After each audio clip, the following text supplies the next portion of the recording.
நாம் யாராயிருக்க வேண்டும்? இது இயேசு கிறிஸ்துவுக்குள் பிரியமான சகோதர சகோதரிகளே, இந்த நிமிட நச்சதிக்கு இயேசுவின் நாமத்தில் நான் உங்களை அன்போடு அழைக்கிறேன். நாம் யாராயிருக்க வேண்டும்? புதிதாய் பிறந்த குழந்தைகளாய் இருக்க வேண்டும்.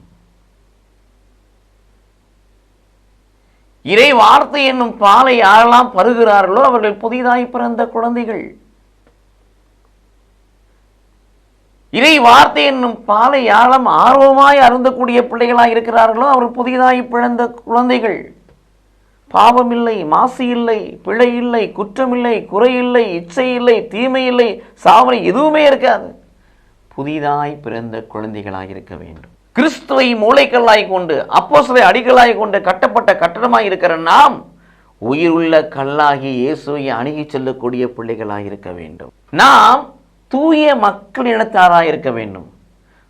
பரிசுத்த குலமாய் தூய மக்கள் இனத்தாராய் இருக்க வேண்டும். கடவுளுக்கு சொந்தமான மக்களாய், நாமெல்லாம் உலகத்துக்கு சொந்தமான இல்லை, கடவுளுக்கு சொந்தமான மக்களாய், கடவுளுக்கு சொந்தமான பிள்ளைகளாய் இருக்க வேண்டும்.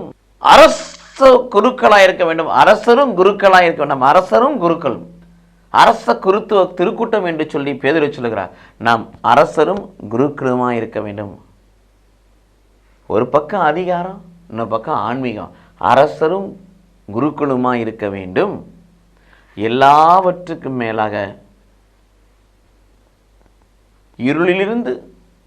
இருளினின்று வியத்தகு ஒளிக்கு அழைத்துச் செல்கிற மேன்மைமிக்க ஆண்டவருக்கு பணி செய்கிற பிள்ளைகளாய் இருக்க வேண்டும். இவையெல்லாம் செய்கின்ற பொழுது நாம் யாராய் மாறுகிறோம்? கடவுளுடைய மக்களாய், கடவுளுடைய பிள்ளைகளாய் மாறுகிறோம்.